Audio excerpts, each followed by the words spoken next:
Oui, il me les faut.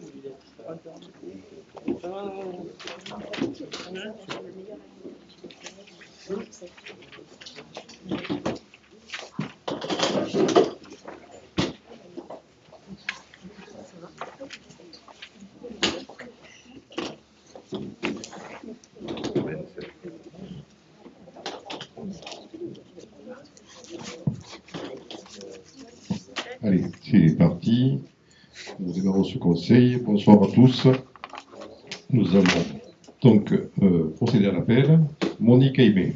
Présent. Éric Requier. Présent. Cédric Pommier. Présent. Jean-José Champeau. Présent. Catherine Dupuis. Présente.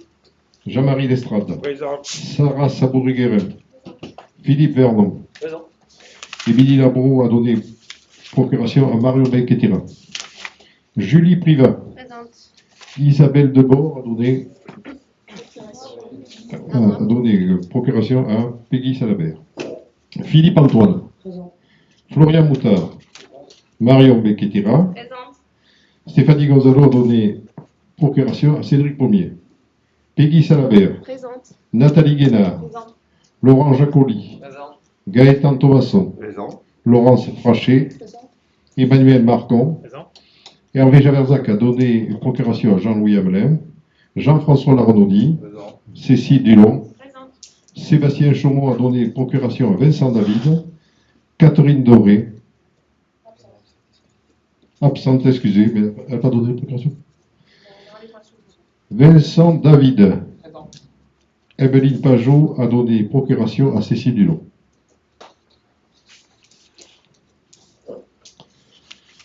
C'était Cédric Pommier qui était secrétaire de séance le 13 décembre dernier, donc je propose que ce soit Monique.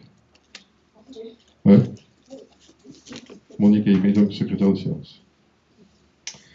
Vous avez reçu le procès-verbal de la réunion du 13 décembre 2021. Y a-t-il des questions, des interrogations, des remarques? Jean-François.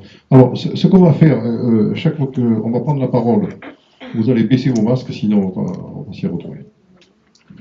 Jean-François, vas-y. Oui, moi c'est sur le compte rendu en question, là. Bon, il y a quelques petites fautes, bon, ça, on est habitué. Après, c'est des mots peut-être à changer, pour la compréhension. Donc, page 28, A, c'est pas un A avec accent, c'est un A tout seul pour la compréhension, parce que je n'ai pas tout compris. La procédure de service public, c'est pas une procédure de service public, c'est la procédure de délégation de service public. Là, Madame Missou parle de candidat élu. Alors, je ne sais pas ce que ça veut dire. C'était par rapport à la délégation de service public, mais un candidat élu. Je ne comprends pas ce que ça veut dire. Voilà, donc c'est pour la compréhension. Après, sur votre page, alors j'aimerais qu'on change de nom quand même, parce que je l'ai sûrement dit, je ne le discute pas. Hein. Le mot emmerdé, je préfère mettre embêté, si ça ne vous gêne pas. Et page 32. C'est in extenso, Jean-François. Oui, mais bon, mais pas partout. Bon, c'est pas grave. Et la page 32, tous les coups de pression, ce n'est pas des coups de pression, c'est des groupes de pression.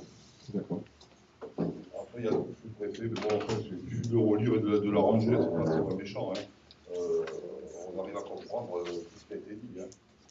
Oui, ça. Et sur le dernier paragraphe, page 34, où c'est le préfet qui parle, et puis il dit, ils nous ont dit, il nous a dit. Si tu vois page 34 en haut du paragraphe. C'est des bricoles, mais en fait... Oui, d'accord. Oui. Ouais, ça ne fout pas, c'est des bricoles. Quand on dit ils nous ont dit, effectivement, on a été reçu par plusieurs personnes à la préfecture, c'est sans doute pour ça que... Tu cites le préfet avant, tu dis quand on lui a demandé pourquoi il supprimait les taxes de crémation, ils nous ont dit. D'accord. Ok, alors donc il faut savoir qu'on fait des PV in extenso. C'est un truc, ça n'existait pas avant. Et alors donc effectivement, donc on reprend les paroles telles qu'elles sont faites. On corrigera les fautes d'orthographe s'il y en a, et on prendra compte des remarques que tu as dit. Cécile. Faute d'orthographe, il y en a un paquet, comme d'habitude, hein, donc il y a peut-être des gens qui s'y habituent, moi pas. Je trouve ça toujours inadmissible. PV in extenso, non, c'est faux. Moi, j'ai relu, par exemple, la partie qui mentionnait l'élection du conseiller municipal délégué aux devoirs de mémoire, etc. Les remarques qu'on a faites n'ont pas du tout été reprises in extenso, justement parce qu'on s'était étonné que dans le rapport de présentation, à la suite de cette partie présentée, on connaissait déjà le nom du délégué qui allait être élu sur une réunion qui n'avait pas eu lieu, donc je trouvais ça vraiment assez peu pertinent, et cette partie-là n'a pas du tout été reprise. Je voudrais qu'on la reprenne. Pardon? Je souhaiterais qu'on la reprenne. Jean-Louis, tu viens de dire à l'instant que c'était in extenso, et je suis en train de te dire que ce n'est pas le cas. D'accord. Oui, je souhaiterais que ce soit repris. Ok. Il faut savoir qu'un rapport in extenso, pour nous, c'est un travail quotidien. Alors, effectivement, qu'il y ait des fautes d'orthographe, je dis que c'est un travail considérable de le reprendre comme ça. Oui, je ne dis pas que ce n'est pas un travail considérable, mais soit on le fait, soit on ne le fait pas. On D'accord. a les choses à moitié, éventuellement. Ok. C'est noté. D'autres remarques? Bon, il faut le mettre au vote. Qui est contre? Qui s'abstient? Donc, adopté, moins d'une voix. Les décisions du maire. Donc, le 6 décembre, j'ai attribué le marché de travaux pour la création d'un terrain de pétanque. Donc, vous avez le tableau qui est donné en annexe pour un total de 110 000 €, 231,26 TTC. Ensuite, le 14-12, ce sont des régularisations d'avenants. Là, c'est une diminution sur la rénovation du groupe scolaire de Marsanais, moins 216 €. Le 23 décembre, nous avons attribué les marchés d'assurance. Donc, on avait fait un appel d'offres. Et cet appel d'offres, on l'a déclaré infructueux parce qu'il approchait les 50 000 €. Nous avons négocié directement avec Groupama, qui était notre ancien assureur, et ça a donné 30 000 € TTC d'assurance pour l'ensemble des assurances de la mairie. On a signé ensuite, j'ai signé le devis de l'entreprise Lagarde et Laronze pour le sol du terrain de pétanque pour 16 296 €. Ensuite, le 20 décembre, on a signé un avenant numéro 2, encore une fois, ça concernait les travaux de Marsanais, ce sont des régules. Là, c'est des régules en moins pour moins 892,21 concernant l'eau chauffage, ventilation et plomberie. Ensuite, j'ai signé un avenant, là cette fois-ci positif, pour l'électricité, toujours à la rénovation thermique du groupe scolaire de Marsanais. Bon, il y avait eu quelques oublis. Et on a changé de destination une salle qui est devenue une salle de classe, la première salle en arrivant. C'est pour ça qu'on a un surcoût de 8 000 €, 8 128,86 € exactement. Ensuite, on a signé un devis proposé par le SDE 24 pour un montant de 1317,83, donc avec une participation du SDE qui le ramène à 901,63 pour le renouvellement d'un foyer, c'est-à-dire un candélabre à la Guillaume. Nous passons en 2022, nous avons signé l'avenant numéro 1 de la mission de maîtrise d'œuvre des travaux d'isolation thermique par l'extérieur des bâtiments du groupe scolaire des Sébrades, ça concerne l'élémentaire, au groupement de maîtrise d'œuvre pour un montant supplémentaire de 10 438 €. Le nouveau montant du marché s'élèvera à 60 417,60 TTC. L'avenant est de montant de 12 525,60. Le 24 janvier, nous avons adhéré au CDAS, Commission départementale d'action sociale, pour 15 395,81. Le 24 janvier, j'ai signé une subvention, j'ai fait signer une demande de subvention pour l'opération de renouvellement LED, suivant la convention nouvelle donne avec le SDE 24. Alors là, on verra ensuite toutes les demandes de subvention que nous avons faites. La convention nouvelle donne, ça nous permet de renouveler l'ensemble des candélabres qui sont encore des ampoules normales par des LED. Et comme ça représente 180 000 €, on l'a divisé par 4 ans, c'est ça? 4 ou 5 ans. Voilà. Renouvellement du contrat d'assurance du personnel pour les agents affiliés à la CNRACL. Ça aussi, c'est annuel, pour 38 186. Et ensuite, vous avez dans la série toutes les demandes de subvention qui sont au dos. Donc, on va les passer une par une. L'opération réhabilitation du groupe scolaire des Sébrades, dans la tranche 2. Donc, le montant des travaux est estimé à 663 900 €. On a fait une demande de DETR de 199 170 € à hauteur de 30%. Une demande de DSIL pour le même montant. Une aide du département de 110 000 €. Et ce qui laisse un autofinancement à 23% pour cette opération. C'est des demandes, hein, on n'est pas sûr de les obtenir, mais on a quelques assurances là-dessus. Ensuite, l'aménagement du club house et l'extension de la salle multisport. La salle multisport, c'est l'ancien boulodrome. Les travaux sont estimés à 303 000 €. On a demandé là-dessus une DETR à 35%. Et le fonds de concours qu'on a soldé, le fonds de concours, c'est le Grand Périgueux qui nous accorde pour l'ensemble du mandat 180 000 €. Donc là, on le solde par cette opération de 57 243, ce qui nous fera un autofinancement de 46%. Ensuite, l'extension du stade de foot de Marsanais, c'est-à-dire c'est la création d'un terrain d'entraînement, éclairé, je crois. C'est sûr, mais... Oui. Montant des travaux, 110 506 €. Donc, demande de subvention DETR, 35%, 38 677 €. Et nous avons demandé à la Fédération française de football, qui est intervenue déjà pour le stade de Notre-Dame-Seignac, la somme de 20 000 €, ce qui nous laisse un autofinancement à 47%. Donc, le renouvellement des aides suivant la convention Nouvelle Donne, que je vous parlais tout à l'heure, montant de cette année, donc 56 000 €. On a demandé une DETR de 16 800 € à hauteur de 30%. Et 19 600 € seront accordés par le SDE 24, qui pilote l'opération, ce qui nous laisse un autofinancement à 35%. Voilà pour les décisions du maire. Alors on aura l'occasion de remanier tous ces chiffres lors du DOB, hein, du débat d'orientation budgétaire qui aura lieu au mois de mars. Je vous donnerai les dates tout à l'heure.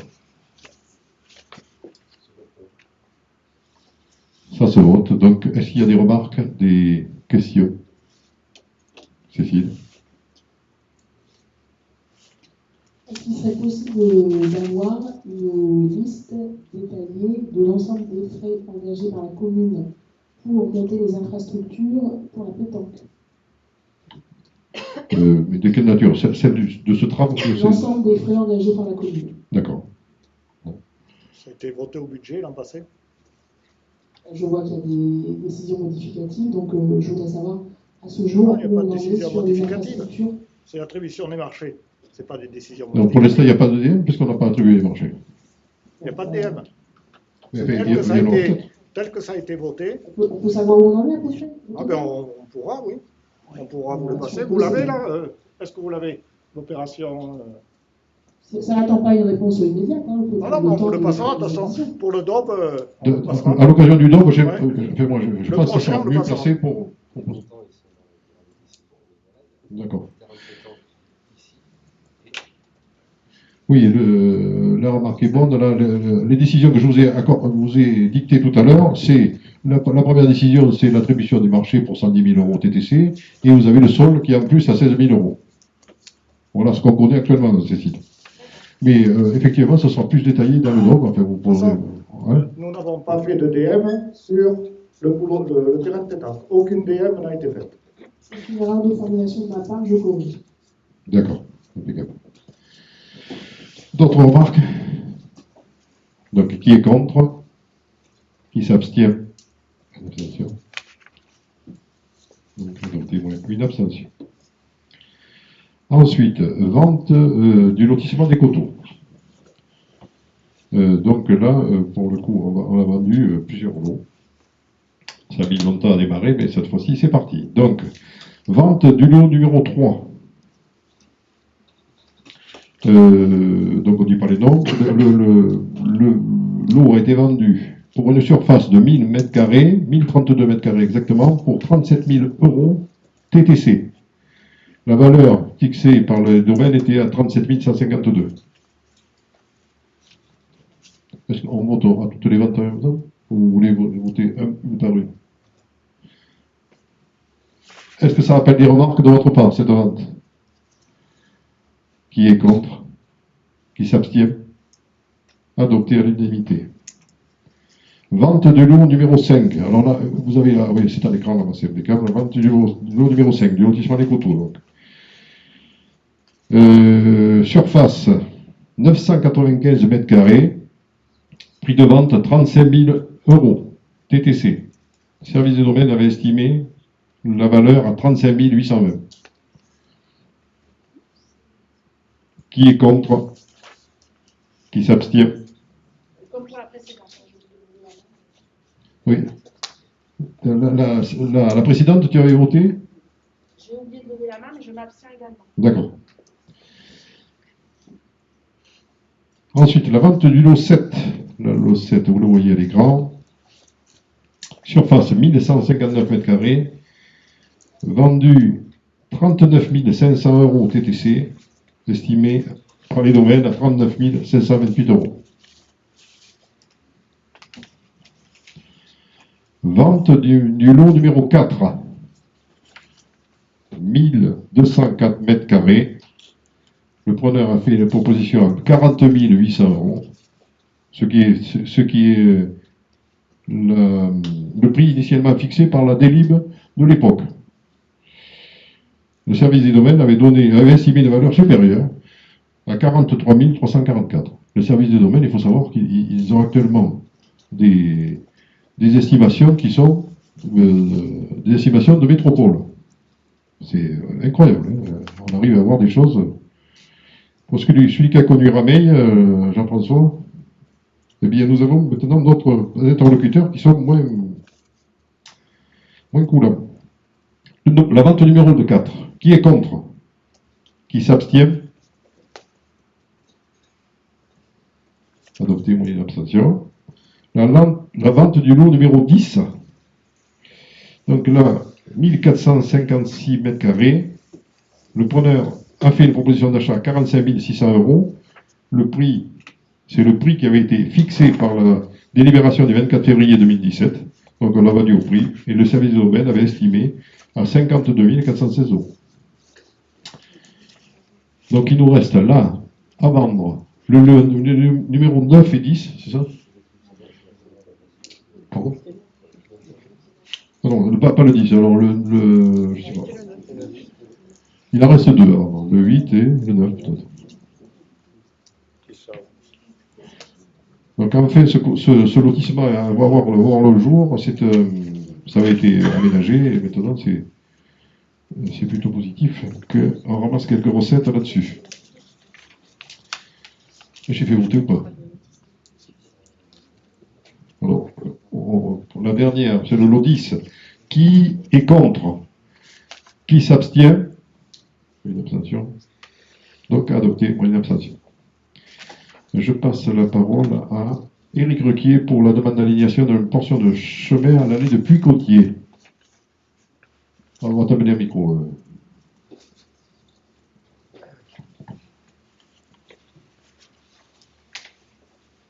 Donc, l'emprise cadastrale de l'allée du Puy-Côtier ne correspond pas à l'emprise réelle sur le terrain de l'allée du Puy-Côtier. Monsieur Maillard souhaite aliéner une portion de l'allée du Puy-Côtier qu'il utilise déjà et entretient devant son habitation, conformément au plan annexé. Par ailleurs, pour conserver la largeur du chemin du Puy-Côtier et faire coïncider l'emprise réelle avec l'emprise cadastrale, il est nécessaire que la commune fasse l'acquisition d'une portion de terrain appartenant à M. et Mme Massour, conformément au plan. M. et Mme Massour ont proposé de céder gratuitement à la commune la portion de terrain précitée, à l'euro symbolique. Donc, il est proposé au conseil municipal d'accepter le principe de l'aliénation d'une portion de l'allée du Puy-Côtier, conformément au plan annexé à la présente délibération, sous réserve qu'aucun obstacle ne s'y oppose, notamment dans le résultat de l'enquête publique. Le prix de l'alignation sera fixé par le service des domaines. M. Maillard devra solliciter un géomètre pour préparer le dossier technique à ses frais. Après remise du dossier technique, la commune lancera une procédure d'enquête publique. Les frais de procédure relatifs à cette demande d'alignation, constitution du dossier d'enquête publique, procédure d'enquête publique, seront refacturés aux demandeurs. À ce titre, il peut prévoir une somme d'environ 1 000 € pour les frais de procédure d'enquête. Le coût définitif sera déterminé sur justificatif des sommes engagées par la commune sur la procédure d'enquête. L'intégralité des frais de bordage seront à la charge de M. Maillard. Les frais d'actes notariés seront directement à la charge du demandeur, acquéreur, M. Maillard, s'agissant de la partie dont il fera l'acquisition. La commune prendra à sa charge les frais d'actes notariés s'agissant de la portion de terrain qu'elle doit acquérir auprès de M. et Mme Massour. La délibération définitive acceptant l'alignation précitée sera soumise au conseil municipal qui rendra son avis en fonction du résultat de l'enquête publique. Alors, là, on s'est déplacé sur place. Alors, pour une fois que tout le monde est d'accord sur une alignation de chemin, nous, on était satisfaits de pouvoir résoudre cette affaire comme ça, sachant que le chemin, si vous voyez la photo qui est affichée là-bas, le chemin passait juste devant le mur de la maison avec le toit gris. Donc, le propriétaire, M. Massour, nous a cédé le terrain pour l'euro symbolique, et tous les frais sont pris par la maison Maillard, là, qui est la maison qui, lui, est bien content de retrouver effectivement un peu de place devant chez lui. Ce n'est pas les seuls chemins qui vont nous poser des problèmes, mais cela, ça s'est parfaitement résolu avec l'accord des deux parties. Donc, oui, il y en aura d'autres, oui. Donc, ça, c'est mis au vote. Qui est contre? Qui s'abstient? Une abstention. Donc, adopté, moins une abstention. Je passe la parole à Philippe Vernon pour la modification des tarifs de... Pardon. Au paragraphe 6, il est nécessaire que la commune fasse l'acquisition, peut-être FA de SO éventuellement. Sur quel délire tu passes? Sur celle-ci.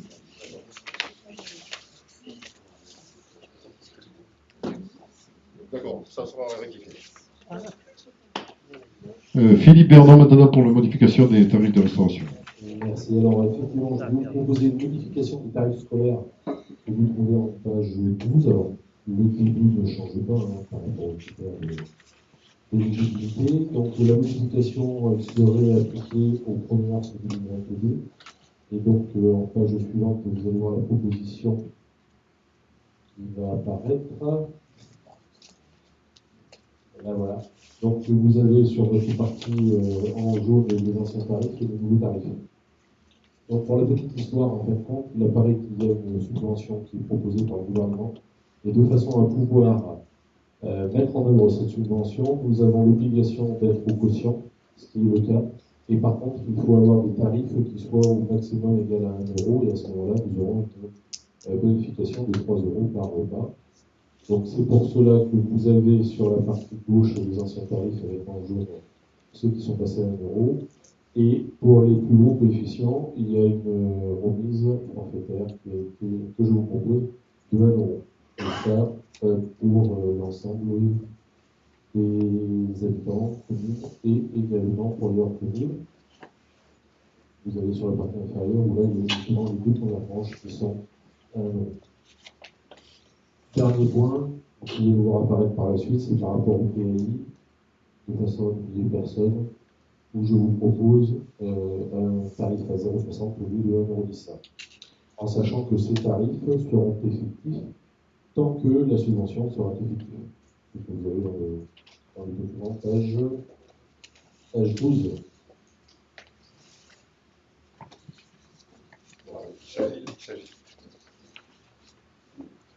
Il s'agit de la tarification sociale des cantines. Ça, c'est une décision de Macron à l'époque, et on était passé à côté complètement.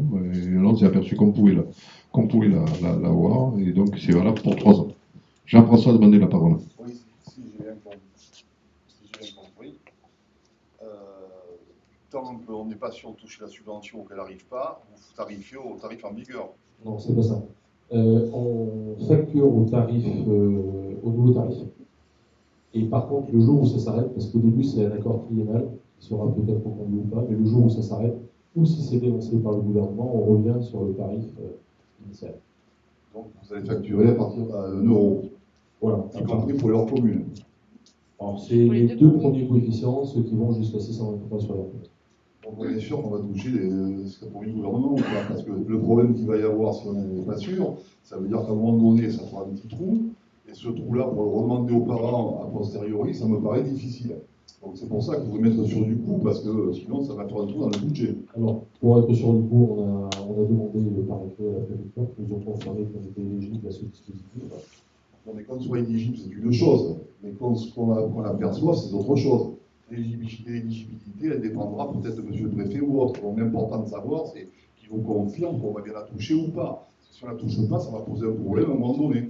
Donc c'est super bien ce truc-là pour aider les gens, mais à un moment donné, qui c'est qui va payer s'il y a problème? Non, mais c'est un engagement de l'État, Jean-François. C'est une convention que l'on signe avec l'État. Si l'État ne respecte pas sa parole, à ce moment-là, ça paraît difficile de fonctionner. Jusqu'à ce jour, il a toujours tenu sa parole lorsqu'il a donné. Après, il est revenu peut-être, mais c'est une convention triennale, donc pendant 3 ans, on aura cette subvention. C'est pour ça que je posais la question. Et on espère bien le toucher, effectivement, mais on a eu des assurances du préfet. Alors, le préfet, c'est pas le président de la République, j'entends bien. Enfin bon, il représente l'État. D'accord. Oui. Si on ne peut pas faire confiance justement au gouvernement, là ça va devenir compliqué de prendre des décisions. On a demandé confirmation, on a confirmation du directeur des finances. Si, il a demandé la parole. Je suis pas inquiète sur le fait qu'on puisse faire confiance à ce que a annoncé le préfet, mais effectivement c'est le représentant de l'État sur le département, donc pas de soucis par rapport à ça. Moi ce que j'aurais aimé avoir comme complément d'information, juste voilà, par curiosité, c'était d'avoir un petit peu le bilan financier de cette opération. On voit forcément que si la subvention de l'État compense à hauteur de 3 euros par rapport à la différence des tarifs avant le 1er mars et après, sur l'application du tarif social, ce sera forcément intéressant. Mais globalement, par rapport au nombre de familles, en fonction de la composition de la facturation sur les différentes tranches, quel est l'impact financier de l'opération? Et ma deuxième question, si je peux, c'est, à mon avis, effectivement, comme on sait déjà dans un premier temps que c'est une convention qui est passée pour 3 ans, donc on ne sait pas s'il sera renouvelé ou pas, forcément. Entre deux, par exemple, il y a déjà les élections présidentielles, donc c'est une sacrée question. Je pense qu'il faut, avec une attention toute particulière, anticiper la communication aux familles. Parce qu'effectivement, ça peut... oui, mais j'imagine que c'est fait, mais le jour où les familles vont repasser de 1 euro à 3,75 €, il va falloir effectivement être bien en capacité de leur expliquer le pourquoi du comment. Ça, je suis d'accord avec toi, mais effectivement, on l'a envisagé. Bon. N'oublions pas que je ne suis qu'un homme, donc 2 questions, ça va faire beaucoup, je vais les prendre dans l'ordre. La première d'un point de vue financier, donc ça représente un gain au niveau des familles de pouvoir d'achat de 112 500 € sur une année, par rapport aux projections à N-1, puisque bien entendu, d'une année sur l'autre, les parents qui vont manger ou pas manger tous les jours, pas tous les jours. Donc en prenant le N-1, ça nous fait du 112 500 € de gain de pouvoir d'achat pour les habitants de la commune et ceux qui permettent aussi de maintenir nos groupes scolaires, donc leur commune. Au niveau individuel, ça fait un gain entre 140 et 350 € par enfant. Ça, c'est pour les familles.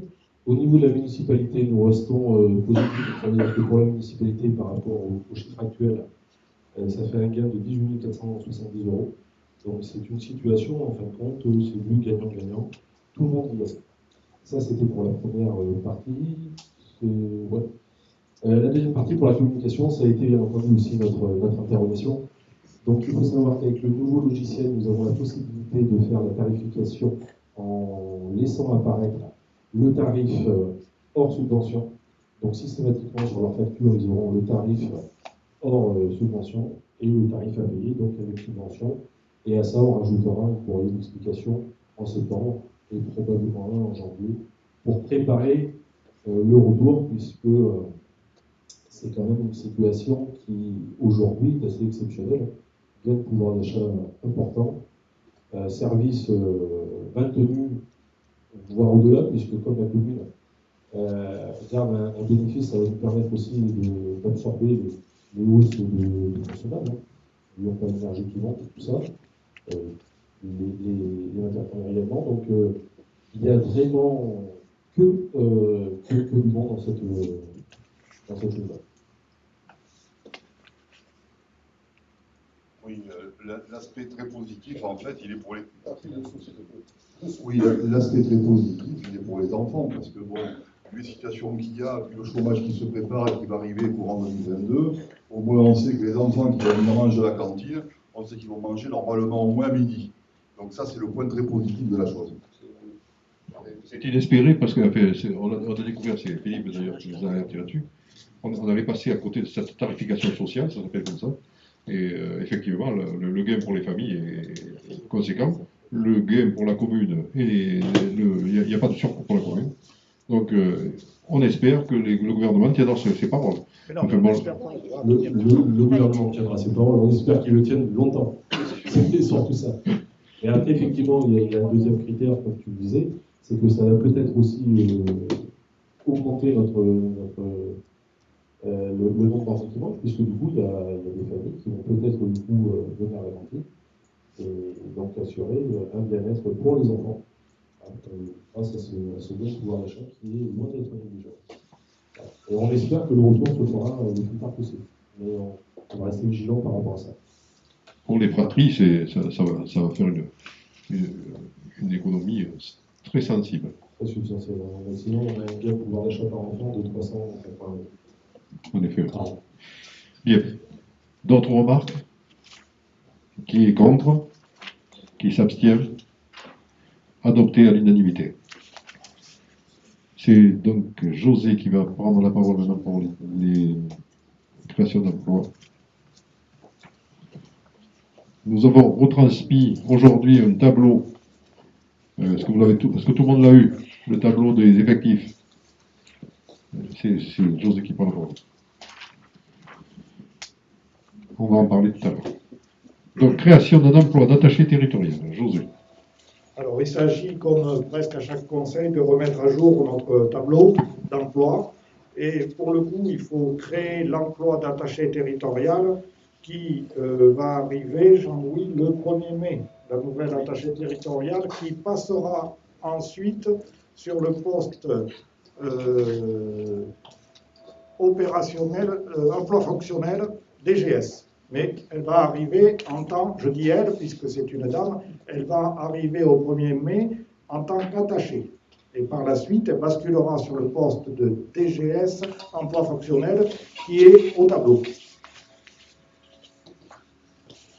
Donc, directrice générale des services. Et on va voir le tableau après. Il est là, vous pouvez le voir.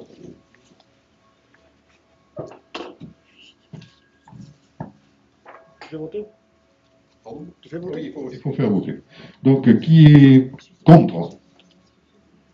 2. Qui s'abstient? Donc, adopté, moins 2. Autre délibération. Création d'un emploi de responsable des services techniques. Question.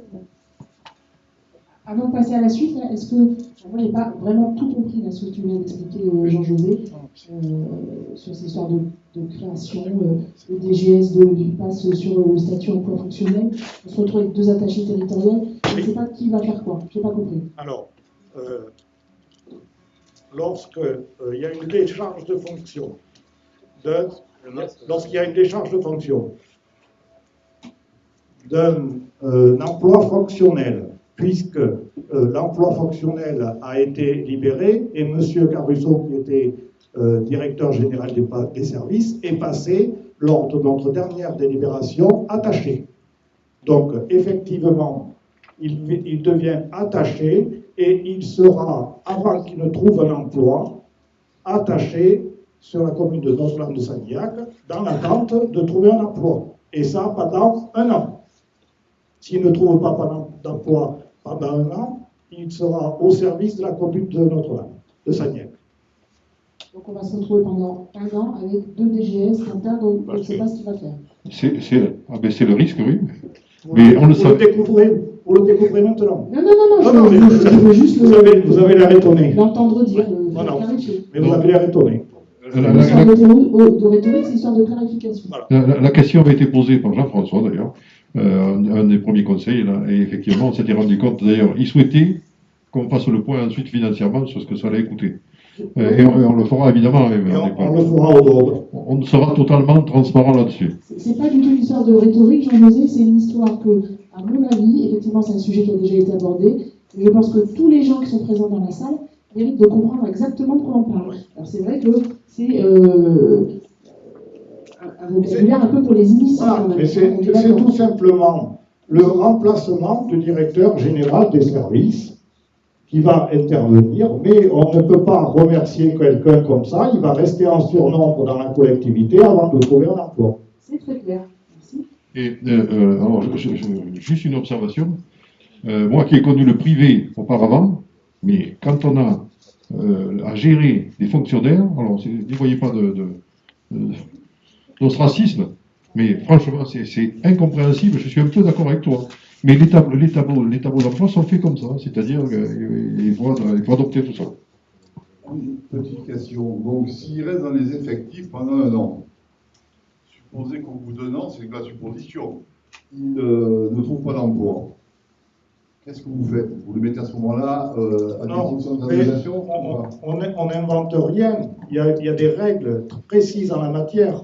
Au bout d'1 an, il passe au centre de gestion.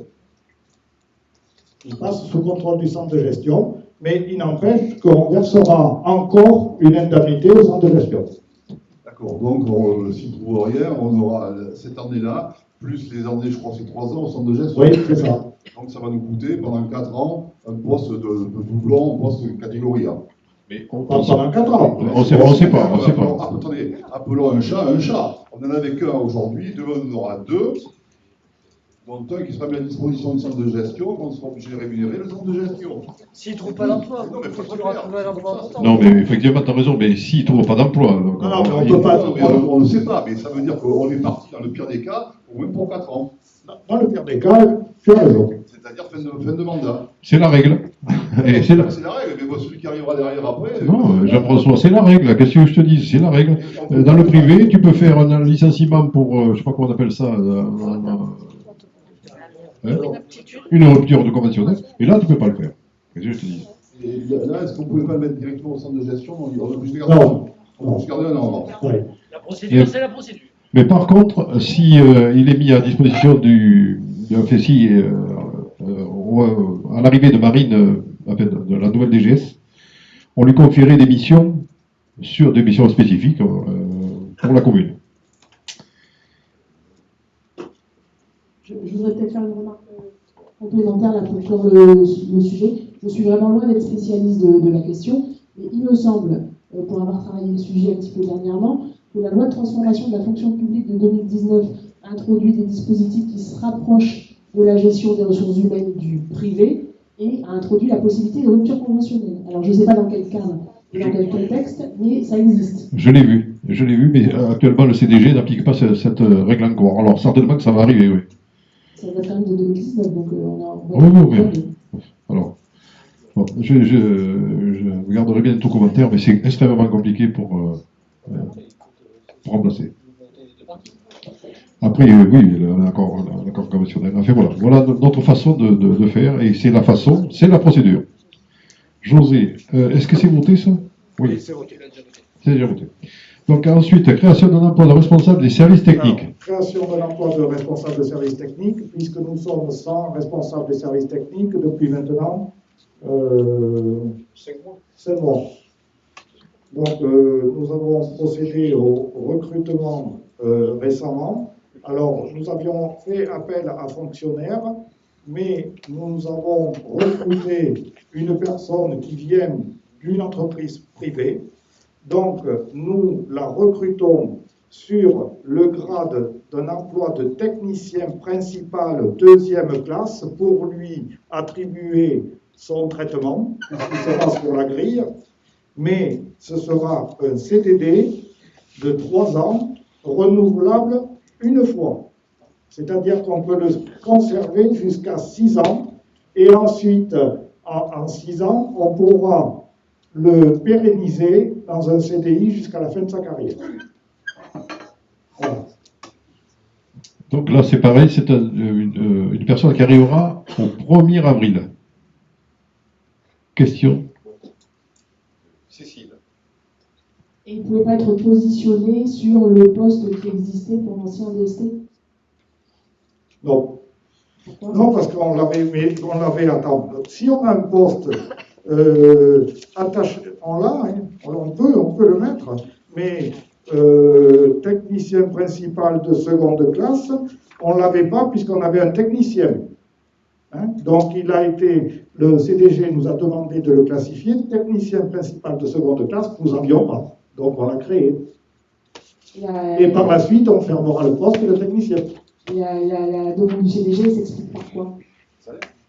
Parce qu'il vient du privé. Pour le salaire. C'est une personne qui vient du privé, donc c'est pas un fonctionnaire qui mute. Ça se vote également. Alors, qui est contre? Un contre, je prends 2 contre. Qui s'abstient? 3? Non, non, mais 2? il y a la procuration. Oui, bien sûr. Oui, Oui, on comptera les procurations, bien évidemment. Est-ce qu'il y en a qui s'abstiennent? Donc adopté, moins 2. Voilà. Alors maintenant, il faut faire la mise à jour de ce tableau-là, que l'on vous passe chaque fois, dans lequel on a rajouté les postes qui nous manquaient. Technicien principal deuxième classe et attaché territorial. Voilà, donc, si le tableau a été changé aujourd'hui parce qu'il y avait un problème de total, mais celui que vous avez sous les yeux, celui que vous êtes le dernier que vous avez été envoyé, est le bon. Ce qui nous fait un nombre de postes pourvus à 58. C'est bien ça, José? Total général des effectifs. Tout dépend où tu regardes, mais Oui, si c'est tu bon. regardes là, 64 en bas. 64. Non, c'est pas le bon, c'est pas le bon. C'est 58. Ah non, pardon. Oui. C'est pas Oui. oui. On l'a rectifié aujourd'hui. Oui. 58, oui, c'est bien ça. D'accord. Ensuite, autorisation de 2 temps partiels. Il faut le faire voter, excusez-moi. Qui est contre le tableau? Qui s'abstient? Une abstention. Donc adopté, une abstention. Autorisation de 2 temps partiels. Alors, autorisation de temps partiel. Le premier, c'est une autorisation de temps partiel sur autorisation de service administratif. Donc, c'est pour une personne qui a un enfant de plus de 3 ans. Donc, c'est un 80%.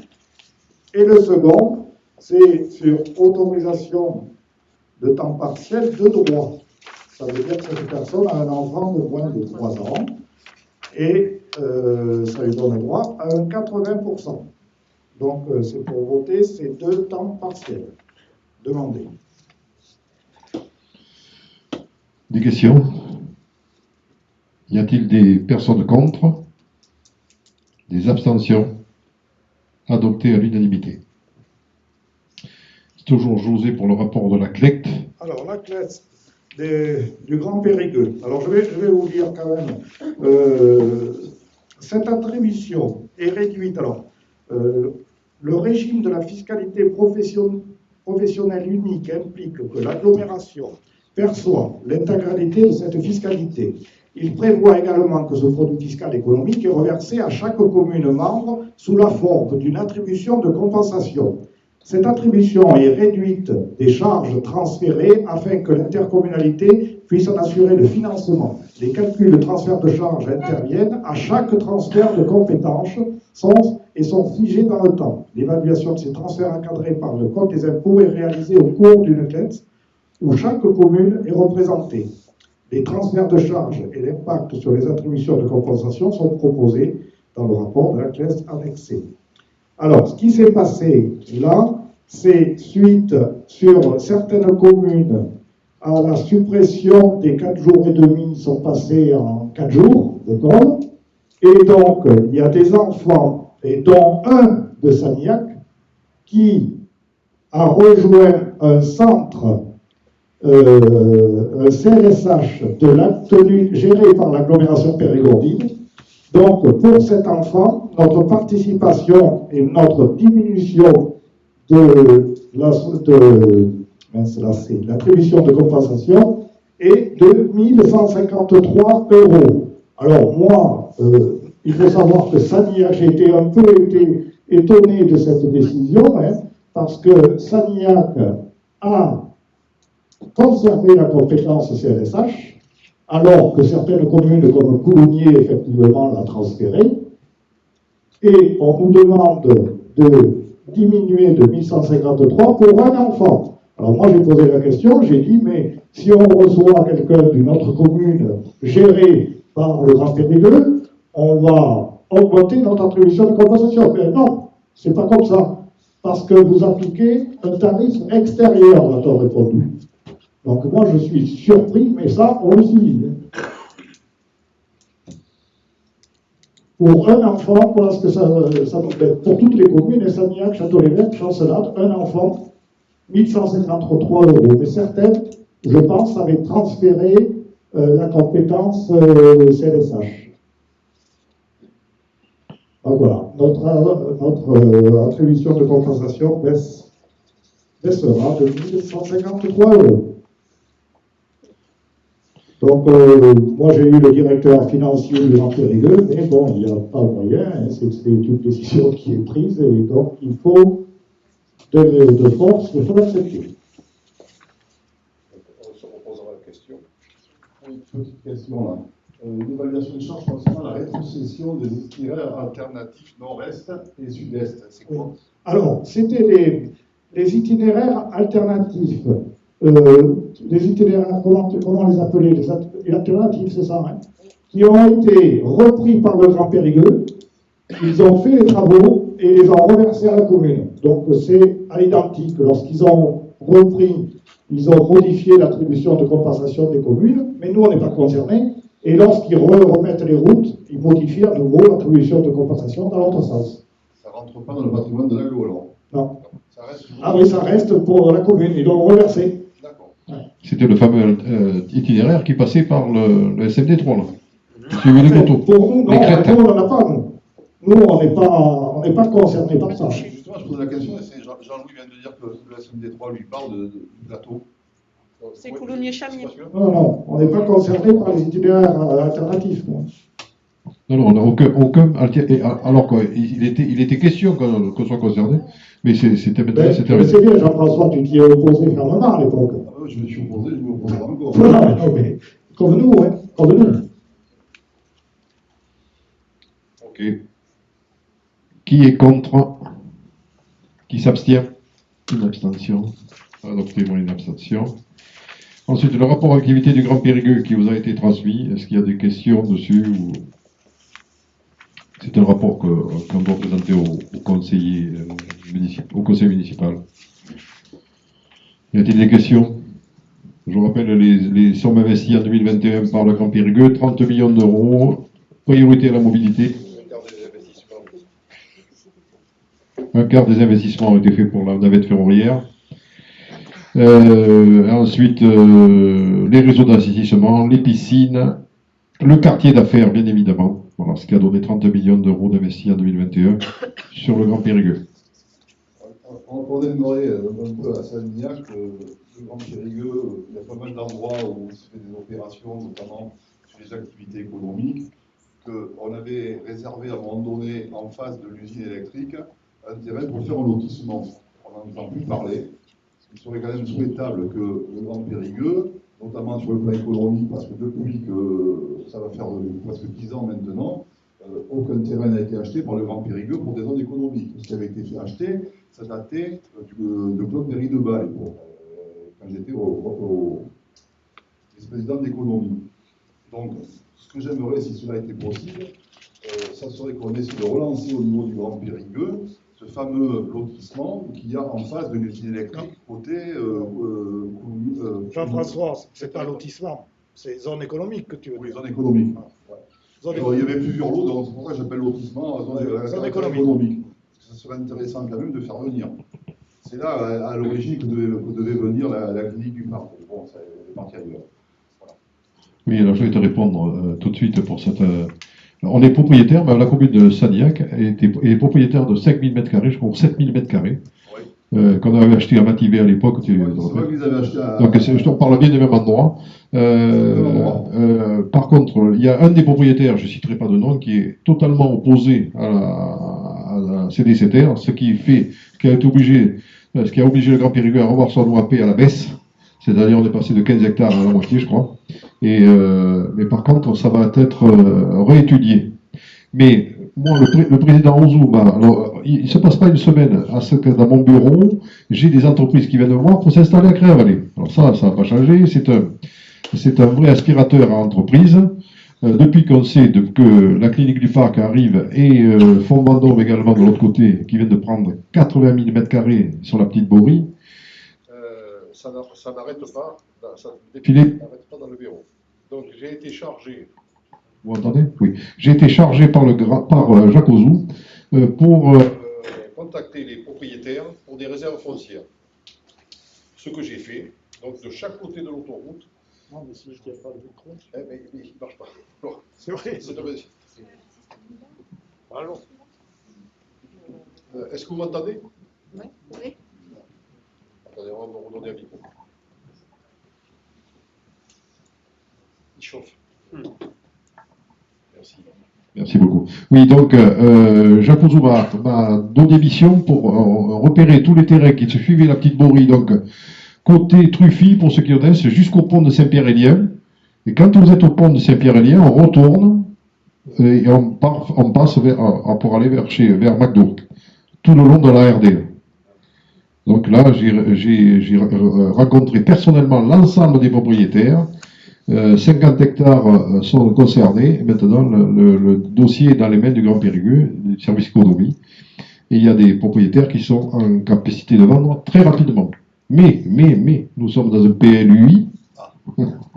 Et les zones sont naturelles ou agricoles. Alors, je ne vous fais pas le dessin, mais il va falloir qu'on soit opiniâtre pour faire changer ces destinations.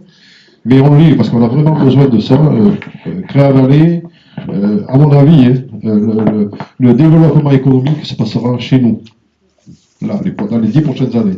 Avec l'arrivée de ces deux grosses unités, voilà, il va falloir développer cela, à condition que les PLU puissent s'adapter. Par rapport à ça, il faudra faire aussi attention à la voirie, parce que la voirie existante aujourd'hui parallèle à l'autoroute, elle est catastrophique. Hein. Ah oui, très bien. Alors, on est intervenu, on a un rendez-vous avec Germinal Perrault, parce qu'effectivement, et je vais vous faire rire, même les cercueils de Virgo bougent dans le truc, alors c'est pour vous dire. Et il y a des travaux qui vont être entrepris à hauteur de combien de millions d'euros? 1 million d'euros. 1 million d'euros pour refaire cette route qui est une route camion. Elle est complètement défoncée. Vous avez vu, dès qu'il a gelé, il y avait des trous qui se faisaient avec des dangers. En 2023. 2023. Bon, et on en profitera, nous. Oui, mais ça veut dire qu'il faudra qu'il la calibre comme il faut, parce que les gros problèmes qui se posent, ils viennent de nature, en fait. C'est pas les camions de Notre-Dame, hein. C'est les camions de nature avec l'usine de ciment et compagnie. Les charges qu'il y a, soit il faut limiter le tonnage, ou les passer ailleurs, soit il faut faire une voirie adaptée. Non, mais je crois que cette voirie avait été faite par les autoroutiers à l'époque, mais ils n'avaient pas chargé suffisamment, quoi. C'est tout, tout simplement. Il a fait au rabais. Elle a toujours été compliquée. Et je me rappelle, parce que j'étais concerné à l'époque, je me rappelle que les ASF à l'époque nous avaient dit, nous, on sait construire solide. Et bien là, ils nous ont montré, effectivement, l'autoroute est solide, et pas les routes autour. Bon, en tout cas, le département, mais tant mieux qu'elles soient départementales, Jean-François, hein, parce que ça nous serait retombé dessus, bien sûr. Il avait fallu se battre à l'époque pour qu'elle soit départementale, parce qu'elle s'arrête chez nous, et à Coursac, elle n'était plus départementale. Oui. Ça avait créé des problèmes. Je sais, à l'époque, il avait fallu voir à Bernard Cazot pour la faire passer gouvernementale. Enfin, en ce qui concerne la partie économique, donc on va le projet que tu parlais tout à l'heure n'est pas abandonné, mais bien réduit, il est réduit de moitié, je crois. Et donc on est en train de faire de la réserve foncière. Je suis étonné de ce que dit Jacques Ozou, parce que bon, lui, il a l'habitude de ce genre de choses. Les expropriations ne font pas peur. Et je vois qu'aujourd'hui, il est toujours en train de surfer sur ce qui a été fait auparavant, parce que La partie de chez Guichard, on avait été critiqué à l'époque quand on l'avait acheté. Maintenant, il est bien content de le retrouver. C'est le même cas à la gare. La gare aussi, quand j'avais acheté la gare, c'était trop cher, c'était ci, c'était là. Et maintenant, il est construit le siège du Grand Périgueux. Donc bon, c'est quelqu'un à surveiller quand même. Mais en tout cas, ce que j'en retiens en tant qu'élu, c'est qu'il vaut mieux avoir des réserves foncières que des réserves financières. Ça, c'est sûr, hein, parce que le jour où tu en as besoin, voilà, tu as les terrains et tu peux faire ce que tu veux. Sinon, ben, t'as que les yeux pour pleurer ou essayer de faire bouger les choses. Ça se vote. Donc, ce rapport d'activité, qui est contre? Qui s'abstient? Une abstention. Donc, adopté. Nous passons au rapport d'activité de la SPLA. Cédric Lomier.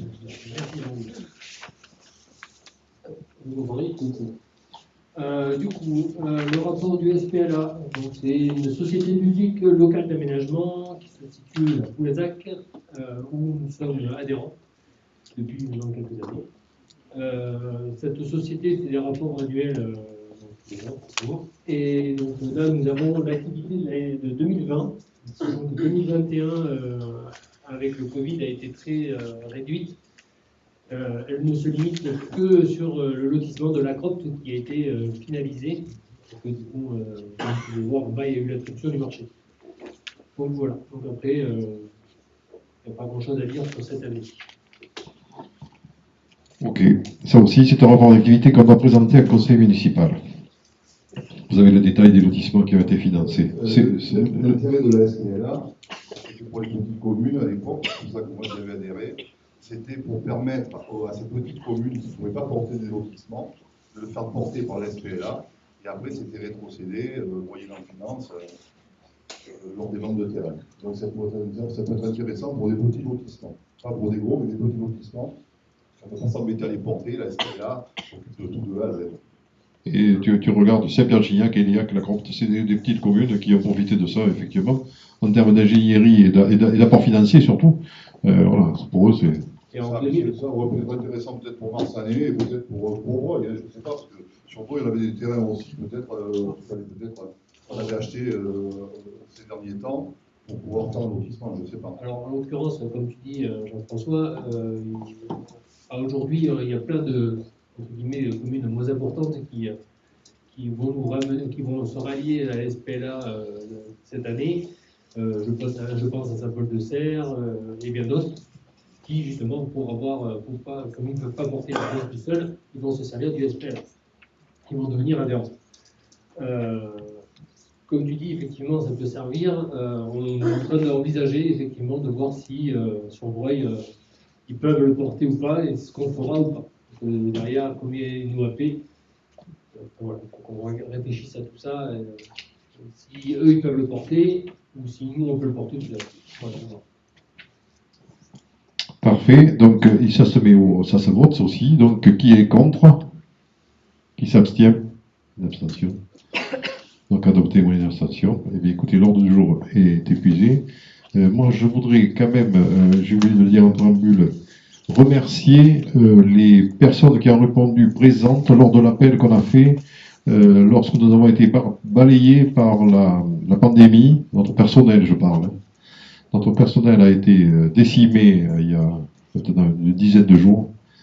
Et donc, on a redéployé les personnels, on a demandé aux élus d'aller faire l'état méridien. Et nous avons lancé un appel sur les réseaux sociaux qui a donné une vingtaine de réponses positives sur l'ensemble de tous les créneaux. Donc, je voulais aujourd'hui officiellement, devant le Conseil, remercier les personnes qui avaient répondu. On n'a pas eu besoin de ces réservistes, mais ils sont là, on sait qu'on peut compter sur eux. Nous en sommes aux questions diverses, voilà, Jean-François.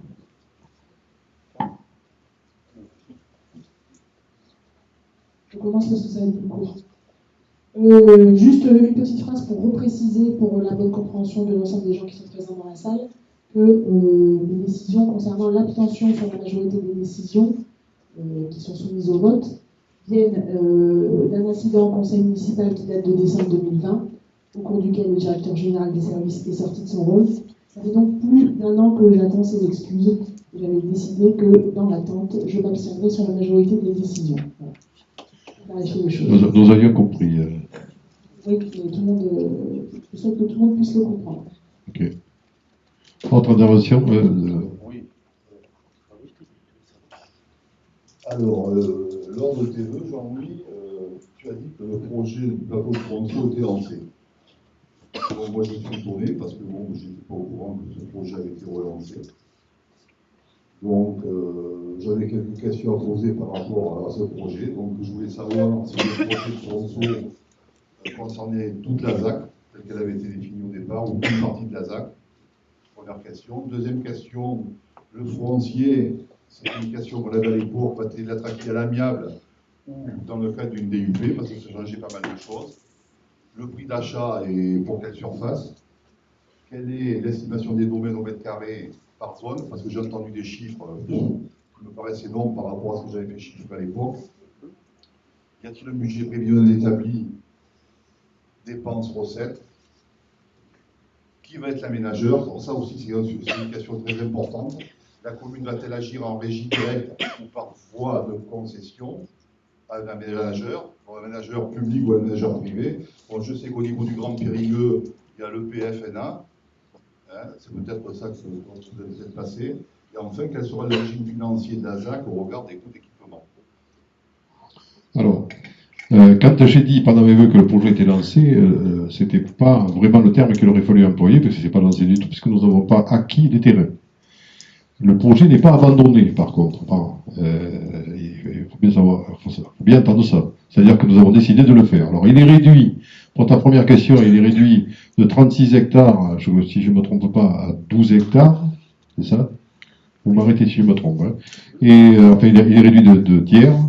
Et le prix fixé par les domaines est d'1 500 000 €.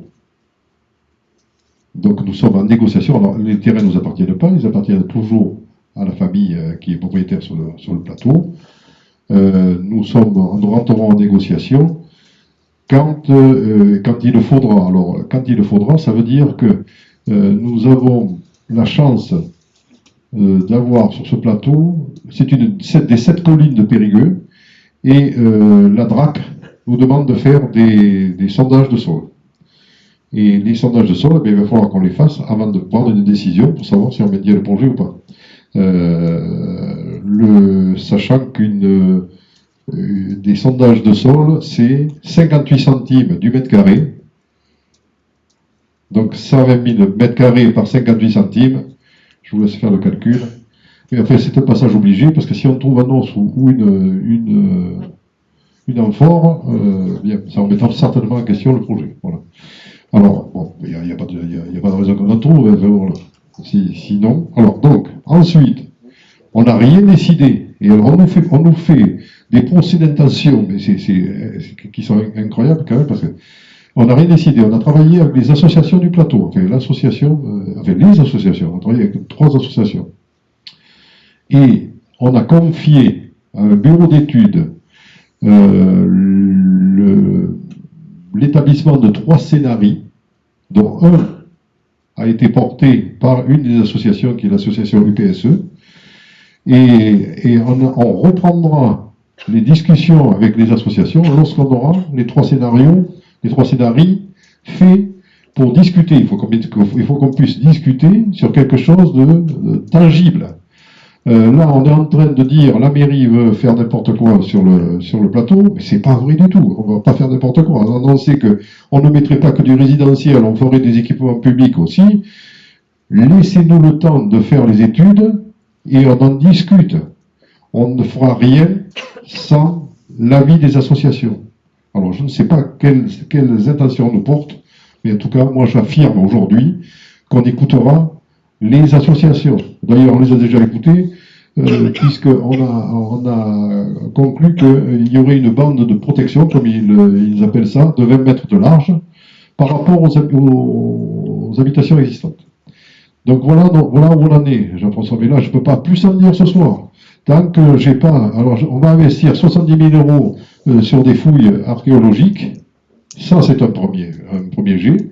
et on va payer une étude qui va nous permettre de savoir si on peut faire le projet ou pas. Oui, je pense que ce n'est pas les fouilles archéologiques, parce que ça coûte beaucoup plus cher que ça si tu fouilles. Là, aujourd'hui, c'est simplement les sondages pour voir s'il y a quelque chose. C'est des sondages, oui. 58 centimes le mètre carré. Voilà, parce que si les fous doivent arriver derrière, ça fait très très mal. Non, mais je m'exprime mal. Voilà.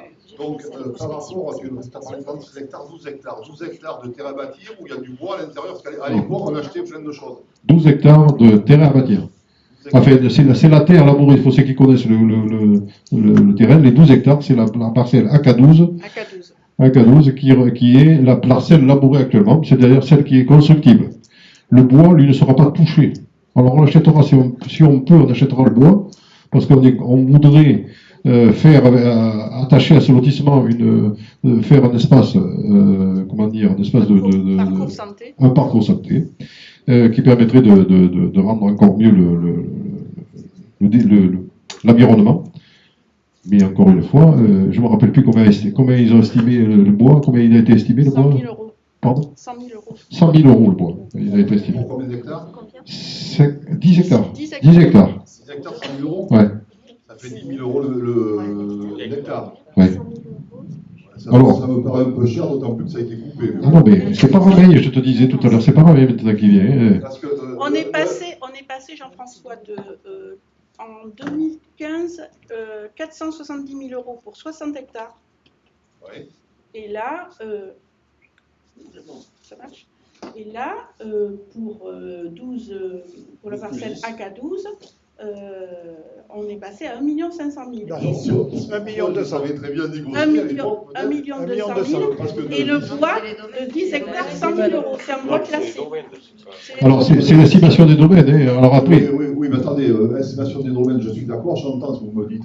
Mais comment on fait le grand écart par rapport au nombre d'hectares quand on passe de 500 000 à 1 500 000 Il faut demander à l'inspecteur du domaine ou à son directeur comment il fait le grand écart. Je ne sais pas. On a demandé, ils nous ont dit que c'était comme ça. Nous avons, je te donnerai un exemple tout à l'heure de notre estimation des domaines qui sont complètement. Non, mais ça veut dire que bon, il ne faut pas se laisser faire, parce que moi je ne me laissais pas faire à l'époque. Et j'avais en fait 36 hectares pour 500 000 balles. Et là, on a 12 hectares pour 1 500 000. On n'est pas du simple triple, on est à. Par rapport au nombre d'hectares, on est à. Eh bien, Jean-François, quand tu abordes une négociation avec des propriétaires, ils te demandent l'avis des domaines. C'est un avis très officiel. Tu as le bleu, blanc, rouge en haut de la page et le chiffrage en bas. C'est-à-dire que le cabinet qui représente les intérêts des propriétaires, il ne regarde pas de choses. Hein. Il regarde ce qu'il y a en bas de la feuille et ils te disent c'est le prix, c'est le prix. Voilà. Alors, moi je ne suis pas tout à fait d'accord quand même par rapport à ça, parce que je ne sais pas si la personne que vous avez vue, elle était très compétente. Quand on fait ce type d'estimation pour un projet de ce type-là, on doit tenir compte de tout ce qui est VRD, de tout ce qui est environnement, et par rapport à ce truc-là, ça vient en déduction du prix du terrain. Bien sûr. Mais là, quand ils ont estimé 1 500 000, est-ce qu'ils ont tenu compte des aménagements qu'il allait y avoir? Parce que visiblement, ils n'ont pas tenu compte des aménagements. Non, mais... Ils ont dit que le marché avait beaucoup évolué en Dordogne, et notamment au Périgueux. La région bordelaise et Périgueux. Ah, mais ça, alors là, je te rejoins tout de suite. Alors en tout cas, moi, ce que je voudrais qu'on retienne ce soir, c'est qu'il faut arrêter de faire des procès d'intention à l'équipe municipale. On travaillera avec les associations sur ce projet. Est-ce que je vais le répéter? On travaillera avec les associations sur ce projet. Donc, ne nous prêtez pas des choses qu'on n'a pas faites, on n'a rien fait pour l'instant, qui puissent dire que ça ne va pas. Attendez de voir des plans. Et on n'en est pas encore à choisir d'ailleurs les choses. On va faire nos sondages archéologiques. On va payer 70 000 euros. Et ensuite, on fera une étude qui permettra de savoir comment on aménage ce plateau en concertation avec la population et notamment les associations. Bon, dernière petite question, toujours lors de tes vœux. Tu as annoncé que tu allais faire un plan pluriannuel d'investissement par rapport aux routes et aux chemins, donc faire l'entretien de 180 km de route. Bon, je veux bien. Route et chemin. Route et chemin, il n'y a pas de problème. Donc, je m'interroge quand même dessus la question, parce qu'il reste 4 ans de mandat, grosso modo, et en 2021, il n'a été fait que 6 km. Donc si je prends le rythme en question, 180 divisé par les 6 km, il va falloir 30 ans pour le faire. Donc, mais à mettre 30 ans, s'il faut. Est-ce qu'il n'y a pas une erreur à Non, quelque part, non, là, mais parce que ça- lorsqu'on te parle de route et chemin, donc si tu veux avoir le détail des routes, c'est un peu moins de 100 km déjà. Un peu moins de 100 km. Les routes goudronnées. Route goudronnée. Même 100 km de route goudronnée. Il y a des routes qui sont, À 6 qui sont kilomètres, en ça, bon ça état. fait- On ne refait pas les routes en bon état, Jean-François. Les routes en bon état, on n'a pas de raison de les refaire. C'est l'ensemble des routes qui a été cité. Pardon. Mais il faut être ambitieux dans un plan. J'ai trouvé que c'était très ambitieux. Là. Les 6 km cités, là, ce sont les 6 km qui ont été faits par les entreprises. Ce qui a été fait en régie doit se rajouter aux 6 km. D'accord. On a fait en régie plus de 6 km. Oui, Oui. ça fait une douzaine en tout. On a fait 12 km de route. Fait ou Goudronnée. fait faire. Fait ou fait faire. 6 km par une entreprise. D'ailleurs, il y a une route qui pose des problèmes que nous allons devoir reprendre. Oui, Ça, c'est fait. je me garantis. Et 6 ou 7 km par nos équipes à l'eau. Oui. Ça double, quoi. Et alors, non, oui, l'ambition, c'est d'arriver au bout du mandat avec le maximum de routes refaites, bien évidemment. Alors, il y a des secteurs qui sont beaucoup plus abîmés que d'autres, beaucoup plus abîmés. Donc, on essaye de partager sur l'ensemble des 3 communes, et on fait au mieux. Et il y a des routes qui sont quand même en bon état. Bon, dernière question. J'avais été invité, mais moi je n'ai pas voulu y aller. J'ai appris qu'un collectif s'était constitué en ce qui concerne la carrière d'Agan. Visiblement, les personnes sont inquiètes. Qu'est-ce qui va se passer à ce jour-là? Bien sûr. Je ne suis pas venu à la réunion, je n'ai pas voulu m'en mêler. Hein. D'accord. Donc, moi, j'ai pas connaissance de ce collectif. On en a parlé. Tu m'as posé la question au dernier conseil municipal. Je t'ai donné ma position. On vient d'acquérir les terrains, d'ailleurs, des terrains pour agrandir l'entrée. Monsieur et Madame Dominique nous ont vendu du terrain, là, les propriétaires du bas. On est en train de signer une PUP. Ça veut dire quoi, PUP, déjà? C'est une convention entre le porteur de projet et la commune pour l'ensemble, pour l'arrivée des réseaux, c'est-à-dire il va arriver l'eau, l'électricité et l'assainissement collectif. Alors moi j'ai eu Madame Dagan au téléphone qui représentait, parce qu'on a fait une réunion pour les riverains en décembre.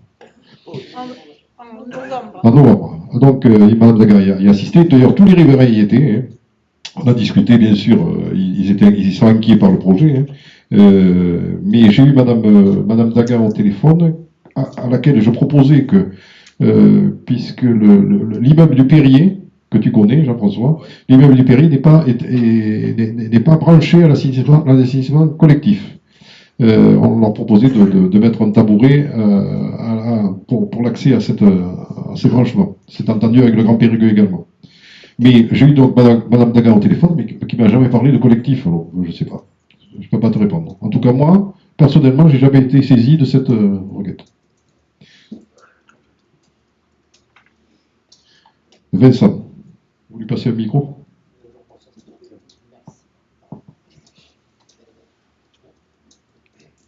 Ça marche là? Oui.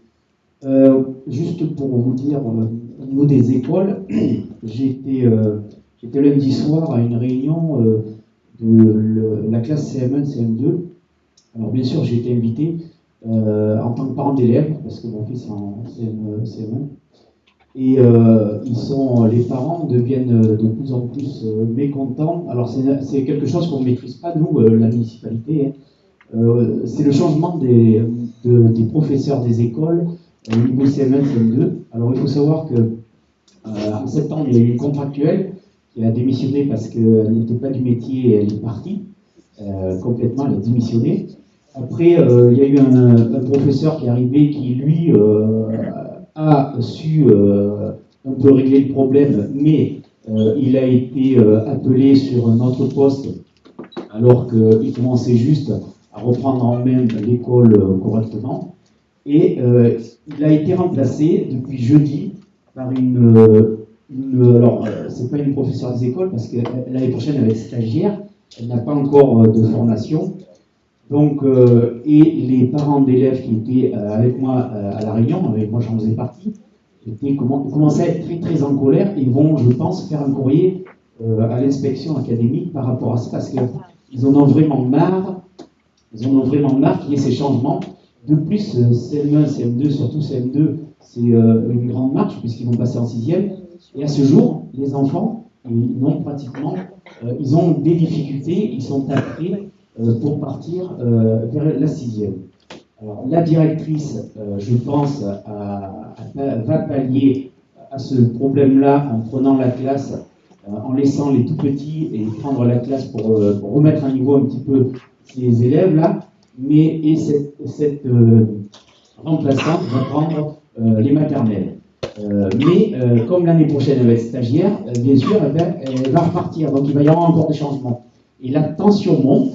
Lundi soir, c'était vraiment chaud. Donc je voulais quand même t'en informer. Oui, alors on ne peut pas maîtriser le truc, mais ça c'est pas possible. Mais ça serait bien peut-être de dire à l'inspecteur d'académie qu'il mette quelqu'un pour l'année et pas les changer tous les 4 matins. Donc ça c'était, c'est pas une question, c'est une information surtout pour la commune et pour toi, parce que les parents à un moment donné, je pense qu'ils vont venir te voir là. Et, ils en ont vraiment là. On va te répondre, Philippe va te répondre. Et après j'aurai une question. D'accord. Alors nous sommes au courant de la situation. La classe de CM1, CM2 effectivement pose deux grandes difficultés, puisque la première enseignante n'a pas réussi, je crois, à la canaliser. Voilà, disons les choses comme elles sont. Après, il faut savoir qu'on s'est battu pour maintenir cette ouverture-là et que, du coup, à la rentrée, c'est une classe provisoire. C'est une classe provisoire qui a été validée le jour de la rentrée. Dit forcément que le poste n'est pas passé au mouvement. On est en droit d'espérer que pour la rentrée prochaine, au vu des effectifs, du rapprochement du RPI et de tout ce qu'on a pu mettre en œuvre, ce poste provisoire se voit pérennisé. Alors, on va rester au conditionnel, mais on est en droit de supposer que du coup, ça va passer au mouvement des enseignants et que du coup, si le poste est ouvert, on aura forcément quelqu'un qui sera intéressé pour aller sur le site. Espérons qu'il ne soit pas réservé au PES, c'est-à-dire à ceux qui réussissent le concours, mais là, c'est effectivement pas de notre ressort. Mais nous sommes au courant de la situation. Madame Lardy, effectivement, va a priori prendre cette classe difficile en charge par rapport à son expérience, hein, bien évidemment. Il faut savoir que la dernière modification, a priori, inclut également la manifestation qui est venue à la rentrée, la manifestation assez exceptionnelle du corps enseignant, qui du coup a débouché sur un recrutement massif à la dernière minute d'enseignants contractuels, d'enseignants qui vont passer leur concours, d'enseignants qui n'ont pas été validés au dernier concours, dans des situations toujours assez précaires et difficiles. Mais nous sommes au courant de la situation. Il faut voir d'un côté des choses, CM1, CM2, c'est-à-dire qu'ils vont nous quitter pour le collège. Donc on peut espérer revenir sur les élèves un peu plus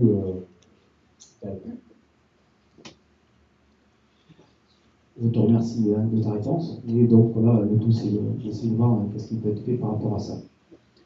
Et deuxième question, au niveau du terrain municipal, du stade de foot, la question, José peut-être va me répondre, par rapport à l'entretien du terrain, à quelle date il va être bloqué cet été pour l'entretien on en avait parlé déjà, mais je n'ai pas le souvenir, simplement qu'au mois de juin, le club de l'association de rugby souhaiterait faire un tournoi autour du 18 juin.